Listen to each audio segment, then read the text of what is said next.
Glória a Deus, glória a Deus. Amém, aleluia. Amém, aleluia. Eu gostaria que você abrisse a sua Bíblia no livro de Atos, capítulo 9. Eu confesso algo a vocês, e eu gostaria de deixar isso bem esclarecido, é importante, que Deus... você está vendo, eu sempre esqueço. Falei, pastor, a gente acabou de falar para você, não esquece de pedir para as crianças descerem. Eu falei, eu sempre esqueço.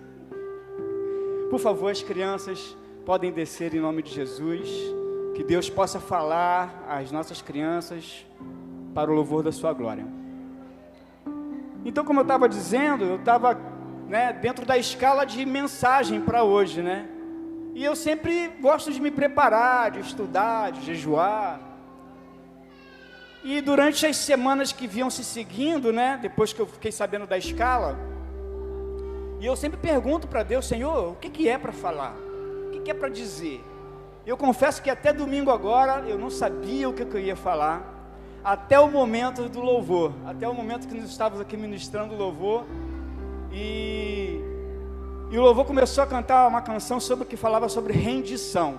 Aí Deus falou assim comigo, é isso aí que eu quero, rendição. E se render é algo que parece... para muitas pessoas parece muito difícil, e parece ser uma palavra que não se encaixa muito em nós, mas rendição é uma coisa que tem a ver com o cristão. O cristão que não se rende, precisa de transformação. E é sobre isso que eu quero falar hoje aqui, contando a história de Saulo de Tarso, o apóstolo Paulo, que nós conhecemos muito bem. E aqui em Atos capítulo 9, do verso 1 em diante, diz assim, eu vou ler a minha versão aqui, mas vai estar uma versão aqui atrás, e a gente vai conversando sobre isso. Saulo, respirando ainda ameaças de morte contra os discípulos do Senhor, dirigiu-se ao sumo sacerdote, e lhe pediu cartas para as sinagogas de Damasco, a fim de que, caso achasse alguns que eram do caminho, assim, homens como mulheres, e os levasse presos para Jerusalém. Seguindo ele, estrada fora, ao aproximar-se de Damasco, subitamente, uma luz do céu brilhou ao seu redor, e caindo por terra, ouviu uma voz que lhe dizia, Saulo, Saulo, por que me persegues? Ele perguntou, quem és tu, Senhor? E a resposta foi, eu sou Jesus, a quem tu persegues. A gente vai continuar o texto, mas eu gostaria de continuar contando essa história de uma outra forma. Aquela versão ali que eu pedi para ela colocar, que é interessante, eu vou falar sobre isso mais tarde. A gente vê que Saulo e Paulo, que é o mesmo nome, é o mesmo significado, sendo que Saulo é um nome romano, e Paulo era um nome judeu, mas tem o mesmo significado, pequeno. Paulo, pequeno. Mas isso não é o importante aqui. O importante é que este homem, Saulo, ele respirava ódio, ele respirava morte, e ele queria matar todos os que eram do caminho, digo assim, do caminho. Isso, era assim que eram conhecidos os cristãos daquela época.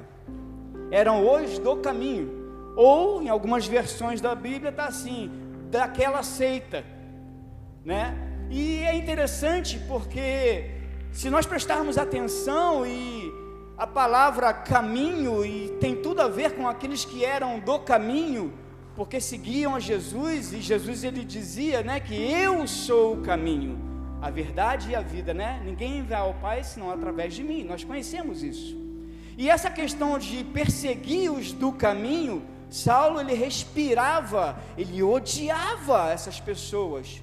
E é de se entender, porque Saulo, ele era um estudioso da Torá, da Bíblia, E ele era um estudioso, ele era um poliglota, falava várias línguas, era um erudito, ele era discípulo de Gamaliel. Gamaliel era um sacerdote muito inteligente, muito requisitado daquela época, e uma pessoa importantíssima, assim, no meio do sacerdócio judaico. Enfim, Paulo, ou Saulo, ele era discípulo de Gamaliel, então ele entendia que aquelas pessoas que seguiam a Jesus estavam fazendo algo errado, estavam blasfemando, estavam fazendo algo totalmente fora do que dizia a palavra de Deus. E ele perseguia essas pessoas, ele matava essas pessoas, ele prendia essas pessoas, e ele queria continuar fazendo isso porque ele estava odiando. Eu não sei se você já sentiu isso no seu coração.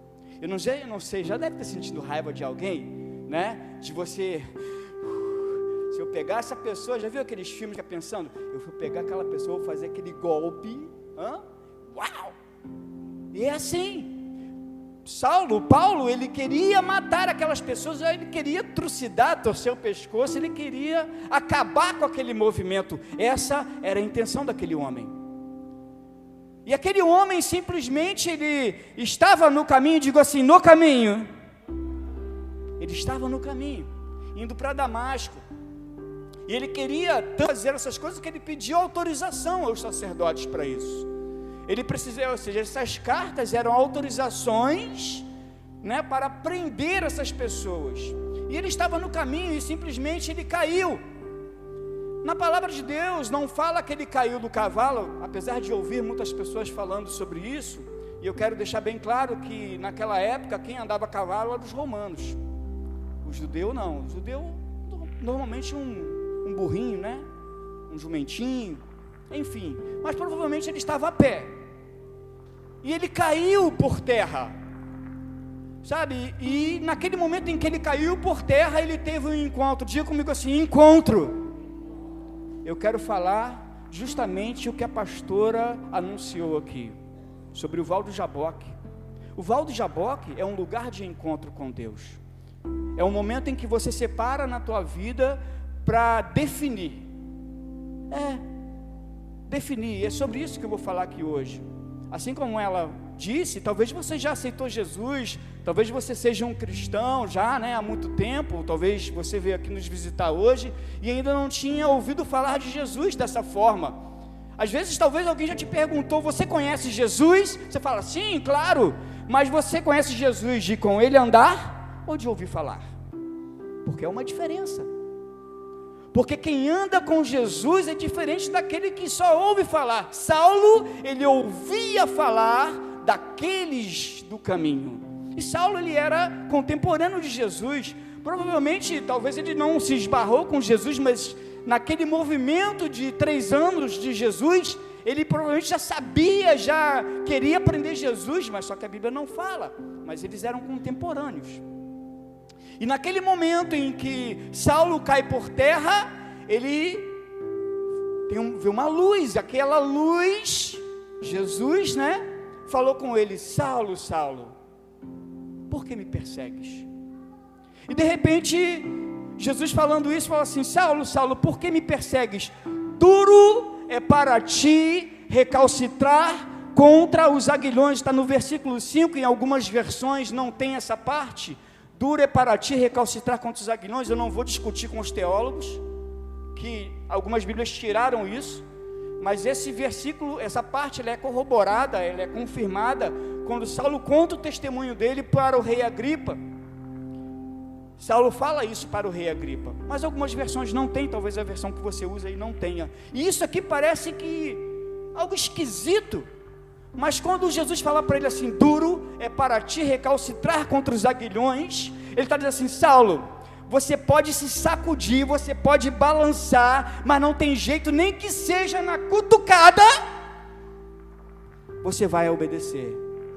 Eu tenho uma missão para você. Diga para a pessoa que está do lado assim, eu tenho uma missão para você. Eu sei que talvez você já tenha escutado na sua caminhada, eu escutei isso muitas vezes antes de Jesus me resgatar, que Deus tem um plano para a sua vida, Jesus tem um plano para a sua vida. Quantos já ouviram isso aqui? Eu ouvi isso várias vezes. Jesus tem um plano para a sua vida, mas assim como eu ouvi isso, também já ouvi na macumba, falar assim, ó, esse menino aí tem que fazer cabeça, esse menino aí tem que, né, desenvolver, esse menino aí, é isso mesmo. Talvez você também já tenha escutado isso. Mas eu quero dizer que se Deus tem um plano na tua vida, e Ele te trouxe aqui hoje, e a palavra de Deus fala, talvez você fala assim, eu aceitei Jesus, é uma palavra que nós usamos muito, eu aceitei Jesus, mas eu quero dizer que a palavra de Deus, ela não fala isso, ela fala assim, não foste vós que escolhestes a mim, mas eu vos escolhi a vós, para que vades, digam missão, para que vades e deis fruto, e o vosso fruto permaneça. Isso é muito legal. Diga comigo assim, eu sou um fruto. Alguém orou por você, alguém intercedeu pela tua vida. Talvez você não saiba disso, mas eu sei quem intercedeu durante muito tempo, foi meu irmão mais novo, caçula, né, que hoje é pastor também. Ele intercedia por mim, e hoje eu estou aqui também, e daqui a pouco eu vou falar um pouquinho de mim, não gosto não, mas vou falar. E o que acontece? Saulo naquele momento ele cai, e ele cai por terra. Eu não sei você, não sei qual é a sua caminhada, não sei como é que é a sua história, mas eu tenho certeza que quando você encontra com Jesus, as máscaras caem. Quando você tem um encontro real com o Senhor, aquilo que está em você cai por terra em nome de Jesus. Quantos recebem? Tem que cair por terra, meu irmão, tem que sair em nome de Jesus. Toda maldição cai por terra em nome de Jesus. Quantos recebem? Isso aí, tem que ir embora mesmo. Sabe por quê? Hoje você serve a um Deus poderoso que se relaciona com você, e esse relacionamento requer intimidade, e intimidade requer tempo. Digo assim, tempo. Pois é, aqui, continuando o texto, né, vou repetir aqui no versículo 5, né, ele perguntou, quem és tu, Senhor? E a resposta foi, eu sou Jesus a quem tu persegues. Dura para ti recalcitrar contra os aguilhões. Nem que você, mesmo que você lute, né, você vai ter que obedecer. E ele continua assim o texto, mas levanta-te e entra na cidade, onde te dirão o que deves fazer. Ou seja, Paulo, ele estava indo para Damasco, e não é perto, ele estava em Jerusalém, não é perto, irmãos, é longe para dedéu. Ele estava quase chegando em Damasco, e de repente isso acontece, ele cai por terra. Digo como assim, cai por terra. Eu lembro de uma canção antiga, eles estavam cantando assim, as canções antigas, eu lembro de uma canção que dizia assim, caiam por terra agora os inimigos de Deus, seja estabelecida a casa do Senhor. E isso é maravilhoso, porque naquele momento em que ele caiu por terra, ele entendeu, ele pergunta, quem és tu? Senhor. Ele falou, não é qualquer pessoa que me derrubou, não é um alguém, não é um demônio que me derrubou, não é um anjo que me derrubou, foi o Senhor. Mas ele pergunta, quem és tu, Senhor? E Jesus responde, eu sou Jesus, a quem tu persegues. Então o que acontece? Quem perseguia os do caminho, perseguia Jesus. Digam assim, quem vier contra mim, diga, está indo contra Jesus. E isso é muito sério, porque Jesus, ele cuida de você, e ele cuida daqueles que o seguem. A palavra de Deus, ele diz assim, todas as coisas contribuem para o bem daqueles que amam a Deus, e que andam segundo os seus propósitos. Aí eu pergunto, você anda segundo os propósitos de Deus? Não me responda. Essa é uma resposta que você tem que fazer no secreto. Sabe quando você entra no seu quarto? Sabe quando você dobra o seu joelho? Sabe aquele lugar em onde você levantou aquele altar? O pastor pregou domingo sobre isso. Sabe aquele lugar onde você levantou o altar? É lá, é o lugar de relacionamento, é o lugar do encontro, é o lugar da relação, é o lugar do diálogo, é o lugar onde você fala e Deus escuta, é o lugar onde você se cala e ouve a Deus.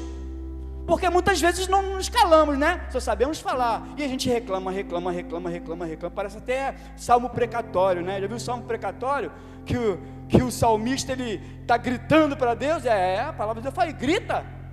Ele reclama com Deus.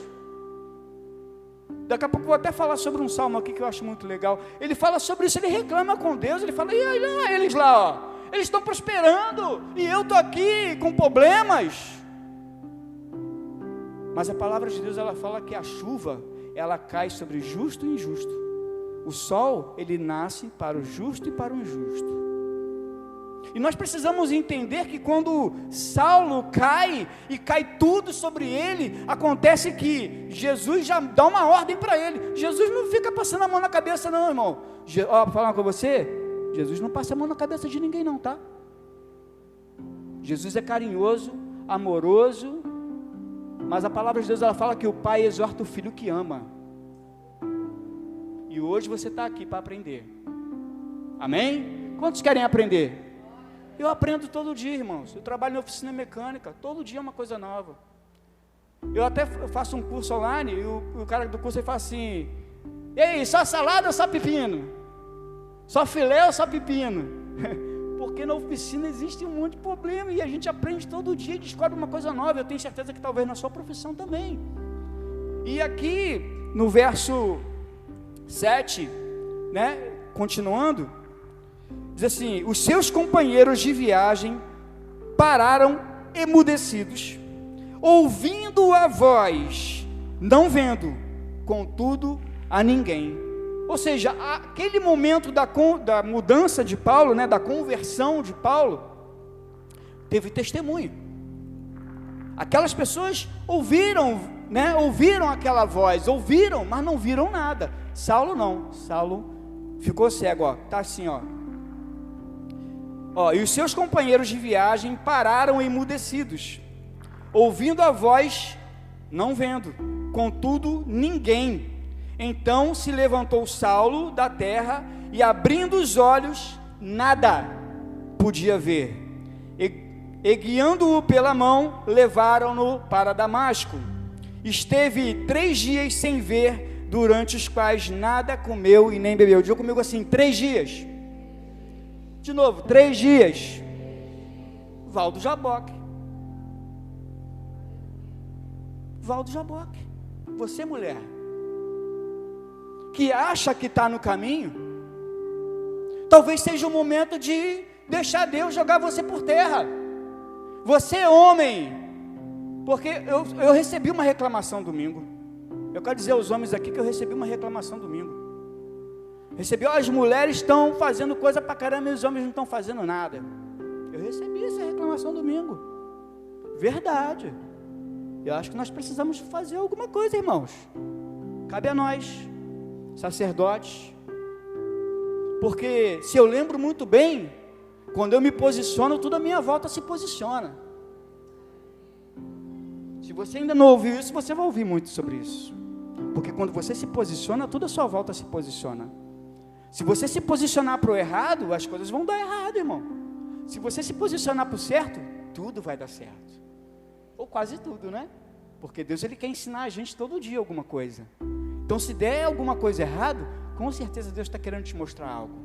E naquele momento, diga comigo assim, 3 dias, ele nem comeu e nem bebeu, irmão. Um homem que respirava ódio, matava, prendia, simplesmente ele é jogado por terra.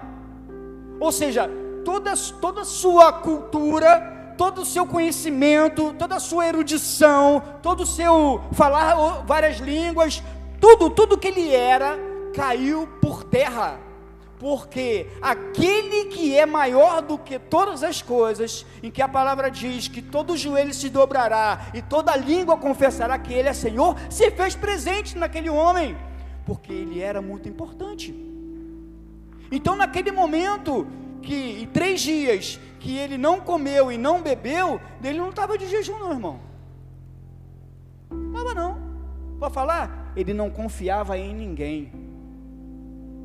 Porque ele poderia ser envenenado. Já pensou? Saulo? cara brabo, cara mau, ó. Aí ele deve ter pensado assim, ó, vou dar mole? Vou ficar sem comer e sem beber, alguém pode me envenenar. É claro, estou teorizando sem ser herético, né? Mas enfim, eu acredito que ele fez isso por desconfiança. E eu fico pensando muito nessas coisas, porque aquele que é desconfiado de algumas coisas é porque ele já aprontou muito. Já viu aquela pessoa que é desconfiada? É porque ela já aprontou muito. E nesse momento da caminhada dele, ele que teve 3 dias sem ver, né? E durante esses quais ele nem comeu e nem bebeu, eu quero falar aqui sobre algumas palavras que devemos aplicar, vou usar a expressão aplicar, na vida cristã. Uma delas é a conversão. Diga comigo assim, conversão. Então, conversão, quando falamos em conversão, é algo realmente de mudança. E quando eu lembro da palavra conversão, eu lembro de uma palavra que eu ouvi há muito tempo atrás, e ela está sempre na minha memória, a palavra metanoia. Diga comigo assim, metanoia. Metanoia é mudança radical de rumo. Sabe, quando Jesus, ele gritou na cruz, telestai ou tetelestai, não sei bem, ele falou assim, está consumado. Mas o que está escrito na nossa Bíblia está dizendo assim, está consumado, mas a tradução literal diz assim, está completado universalmente. Ou seja, Jesus fez uma obra completa para mim e para você. Cabe a mim e a você entrar nesta obra, entrar nesse processo. E esse processo é um processo de conversão. Eu decidi. Eu ia para o inferno, mudança radical de rumo, vou para o céu. É radical, irmão. É norte e sul, leste e oeste. É radical. Não existe meio termo. Digo assim, no caminho. Não pode sair do caminho. Quando você está no caminho, claro, quando você está no caminho acontecem inúmeras coisas. E ser cristão, se alguém falou para você que ser cristão é uma vida de facilidade, de prosperidade, eu vou ser cristão porque ser cristão eu vou prosperar. Eu vou ser cristão por ser cristão, não é assim não. Eu gosto de uma historinha. Quando eu era adolescente, existiam 2 tipos de história. Eu acho que mudou a língua portuguesa. Existia história com E e história com I. Acho que é isso, né? Com H-E, H-I. Ou seja, era uma... Eu não sei, depois os professores me corrijam, por favor. Então eu vou contar uma historinha que diz assim, um discípulo e seu mestre andavam pelo caminho, digo assim, no caminho. Andavam pelo caminho, um discípulo e seu mestre, e aquele discípulo muito curioso, ele queria saber sobre a questão de ser cristão. Eu não entendo o que é ser cristão. Mestre, por favor, me explica o que é ser cristão. E aquele mestre estava assim, muito quietinho, andando pelo caminho. Ele viu uma rocha. Aquela rocha que rolou e parou no caminho. Digam, no caminho. E aquela rocha parou no caminho, e aquele mestre chegou para aquele discípulo e falou assim, ó, está vendo aquela rocha? Sim. Ela está no caminho, ela está atrapalhando. Então, vai lá e xinga aquela rocha e murmura sobre aquela rocha. Aí aquele discípulo obediente foi lá, xingou a rocha, murmurou sobre a rocha, apontou para ela, falou com a rocha e voltou já quase sem voz, né? Com a garganta seca, e falou, ó, fiz isso, fez. Agora vai lá, pega aquele pedaço de pau ali, vai lá e bate à vontade daquela rocha. E foi lá, bateu e voltou com aquele pedaço de madeira quebrado, falou assim, ó, fui lá, bati, quebrei o pau lá, né? Aí aquele mestre falou assim, tá vendo? Isso é ser cristão. Aí ele falou assim, ser cristão é xingar uma rocha e bater numa rocha? Ele falou, não, é ser a rocha. É ser a rocha, irmão. Quantas coisas você passa no seu dia a dia? Quantas coisas acontecem com você? E aquelas palavras vêm na sua mente, aquelas coisas vêm no seu coração de ruins, mas quando você é convertido, digo assim, conversão, quando você é convertido, meu amigo, você passar a entender o que é ser a rocha. E essa palavra, a conversão, tem que andar contigo constantemente, na sua mente e no seu coração, porque você não é mais Saulo, agora você é Paulo. Você não é mais você não é mais Jacó, você é Israel, entendeu? O bom entendedor vai entender, né, pastor? Então o que acontece? Você começa a entender que a mudança de vida que Deus quer para você, existe uma decisão sua, porque Deus, Ele não te obriga, mas Ele quer que você mude. Você acha que você que é pai, você que é mãe, você quer filho desobediente? Você quer filhos ruins? Você quer maus filhos? A palavra de Deus, ela fala sobre os filhos, né? Ela dá um conselho, ela dá uma ordem aos pais, se seu filho for rebelde e contumaz, você tem que levá-los aos portões da cidade e apedrejar. Está lá na Bíblia isso. Desculpa, não vou lembrar agora onde. É a idade. Aí o que acontece? Deus falou isso para os pais. Era uma lei moral. Se seu filho for rebelde e ele não quiser mudar, você tem que levar ele para os portões da cidade e apedrejar. Vem cá. Você faria isso com um filho seu? Deus não queria que os pais fizessem isso com seus filhos. Deus queria que os pais educassem seus filhos melhor. Essa é a intenção de Deus. E a intenção de Deus contigo é que você melhore. A intenção de Deus contigo é que você cresça. Cresça na graça, cresça no conhecimento. Não estou falando de estatura. Não estou falando de saúde. Eu estou falando de saúde espiritual. Deus quer que você seja uma pessoa melhor. Deus quer que as pessoas olhem para você e falem assim: lá vai um cristão. Lá vai um crente. Como que as pessoas dizem de você? É crente. É crente, hein? Como que as pessoas te olham? As pessoas olhavam para Saulo e diziam: esse aí é um assassino, esse é um matador, esse aí é terrível, cuidado com ele. E esse homem simplesmente muda. E ele muda para melhor, porque ele obedece. O primeiro passo dele é obedecer. E ele obedece.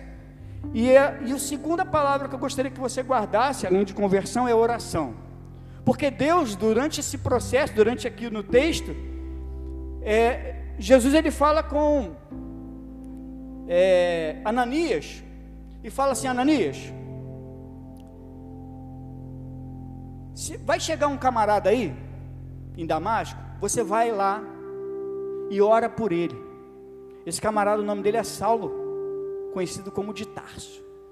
Aí Ananias falou assim: Senhor,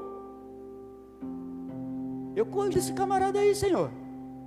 Esse camarada aí é assassino. Esse camarada aí, sei não, Senhor, o senhor quer mesmo que eu vá lá, né? Tipo assim, o senhor sabe quem é esse camarada mesmo? E eu acho interessante que certa vez eu estava aqui ministrando, isso já tem um bom tempo, alguns anos talvez. Eu estava aqui ministrando e depois da mensagem eu desci e tal, e veio um homem, tinha um casal aqui na igreja que estava frequentando, e aquele casal, aquele homem, ele era policial militar, e ele me procurou assim, no final do culto: você é o Dudu? Sim. Você mora, não vou falar o nome da rua, não vou falar nada não, que é melhor. Você morava assim na rua tal, assim, no ano tal? Eu falei: sim. Isso, falei para ele assim: isso tem muito tempo. Eu falei: eu faço parte da P2. A gente estava atrás de você. Eu falei assim: quê? Eu falei: você é o Dudu? Sim. Que morava na rua tal? Sim. No ano tal? Eu falei: isso mesmo. A gente estava atrás de você, rapaz. Eu falei assim: ainda bem que eu mudei, né? Ele falou: graças a Deus. Então era a mesma coisa. O que aconteceu com Saulo, assim, Saulo era um assassino. Aí de repente alguém fala assim: não, Deus fala assim: vai lá orar por ele. Não, esse camarada não, ele mudou. E você vai encontrar ele orando, digamos assim, orando. Já começa por aí. Ele estava orando. E no momento da oração, Saulo tem uma visão, e na visão ele vê Ananias entrando e orando por ele, e isso acontece, durante o texto isso acontece e vai embora. Ananias ora por ele, as escamas caem, ele enxerga, e a vida de Paulo se torna uma vida de aventuras. Mas eu gostaria que você entendesse hoje, eu sei que meu tempo é curto, peço perdão a vocês, eu falo muito, eu gostaria que vocês entendessem hoje, se não houver mudança, não vai haver transformação. E outra palavra que vocês precisam guardar é a palavra transformação. Precisa transformar, irmãos. Precisa de transformação. É necessário, não tem jeito. Eu lembro de Nicodemos. Nicodemos, um sumo sacerdote, pergunta para Jesus, lá em João capítulo 3, pergunta para Jesus assim: e Jesus, o que eu faço para nascer de novo? O que eu faço aí? Tal. Aí Jesus falou: Nicodemos, tem que nascer de novo. Jesus, por acaso eu vou ter que voltar para o ventre da minha mãe? Está entendendo errado, Nicodemos. É necessário nascer da água e do Espírito. Então, meu amigo, minha amiga, minha irmã, meu irmão, é necessário. Diga comigo assim: é necessário. Quem vai se avaliar é você, não sou eu. É necessário fazer uma autoanálise, é necessário você se avaliar. Diga comigo assim: 3 dias. Val do Jaboque, lugar bom, hein? Para se avaliar, para se analisar, para ter um encontro com Deus, para ver onde está errado, para ver o que precisa mudar, para ver o que precisa transformar. Eu tenho certeza que as irmãs vão voltar de lá transformadas em nome de Jesus, amém? Número 4, uma palavra que você precisa guardar é a palavra missão, porque quando Ananias questiona Deus, questiona Jesus sobre ir orar por Saulo, ele diz assim, deixa eu me achar aqui.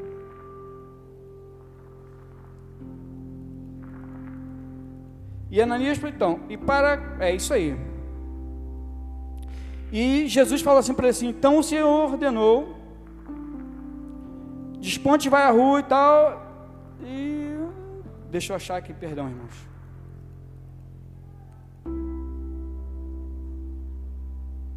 Verso 15, depois que Ananias questiona, diz assim no verso 15: mas o Senhor lhe disse: vai, porque este é para mim um instrumento escolhido para levar o meu nome perante os gentios, reis, bem como perante os filhos de Israel. Diga comigo assim: instrumento. Digam: eu sou um instrumento. Eu sou mecânico, já falei aqui, vou repetir. Meu irmão, sem ferramenta é ruim de trabalhar. Eu não sei qual é a sua função, qual é o seu trabalho. Você pode até ser um médico, um doutor e tal.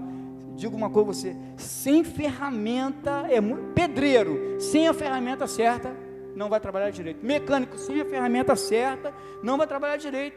Carpinteiro, marceneiro, seja lá, sem a ferramenta adequada, o trabalho fica ruim.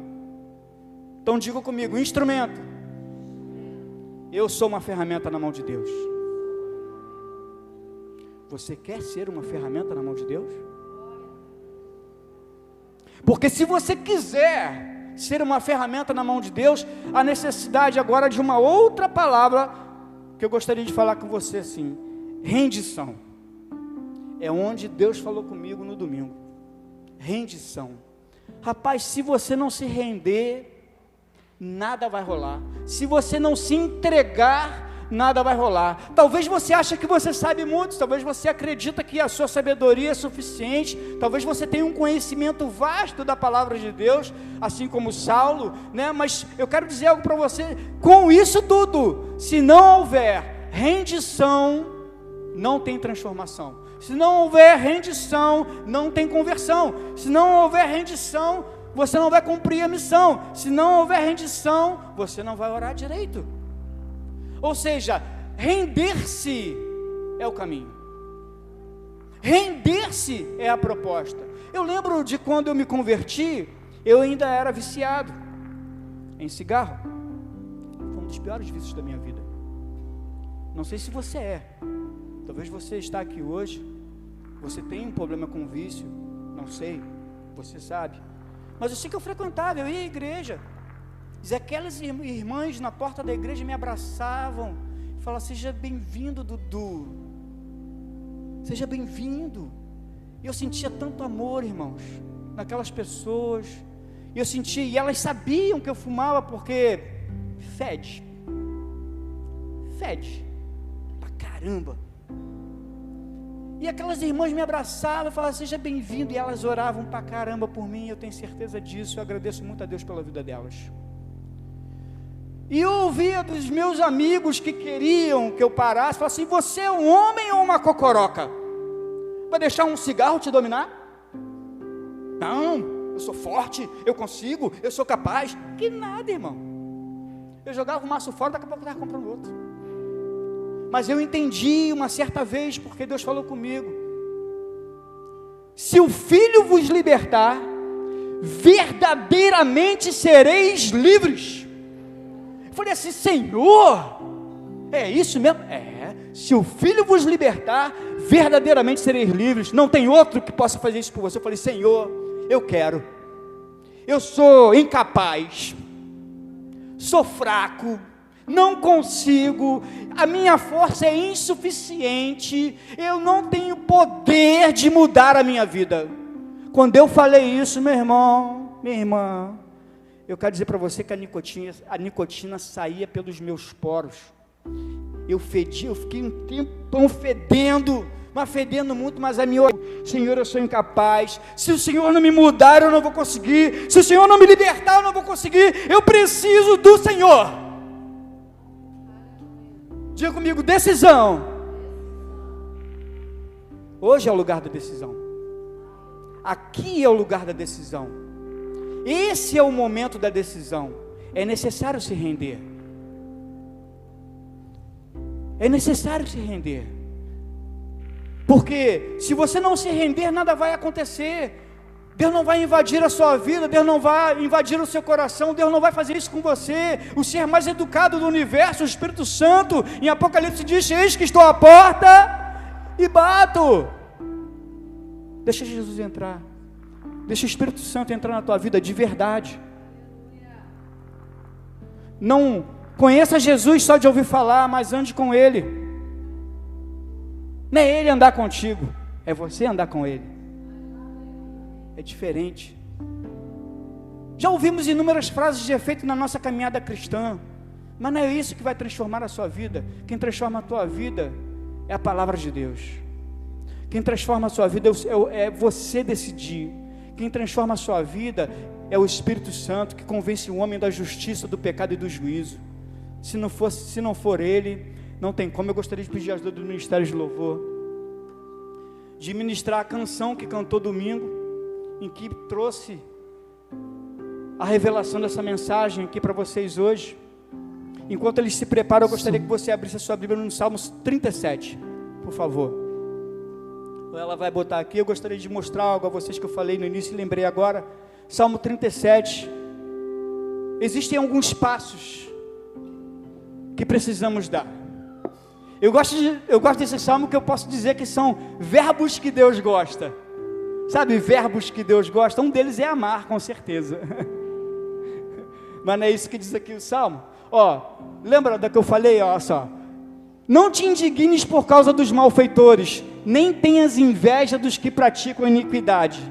2. Porque cedo serão ceifados como a erva e murcharão como a verdura. 3. Confia. Confia em quem? E faz o bem. Habitarás na terra e verdadeiramente serás alimentado. Digo assim: primeiro passo, confiar. Deleita-te também no Senhor. Deleita-te também no Senhor, e Ele te concederá os desejos do teu coração. Está vendo? Mais um verbo. Segundo passo, deleita-te. Entrega o teu caminho ao Senhor, confia nele e Ele fará. Ou seja, entrega. Digo assim: entrega. E Ele fará sobressair a tua justiça como a luz, o teu juízo como ao meio-dia. Continua. Descansa no Senhor e espera nele. Não te indigne por causa daquele que prospera em seu caminho, por causa dos homens que executam as astutas. O outro verbo que Deus gosta é espera. E esse é o espera. Esse aí que é o e sem esses passos não há rendição. Fique de pé em nome de Jesus.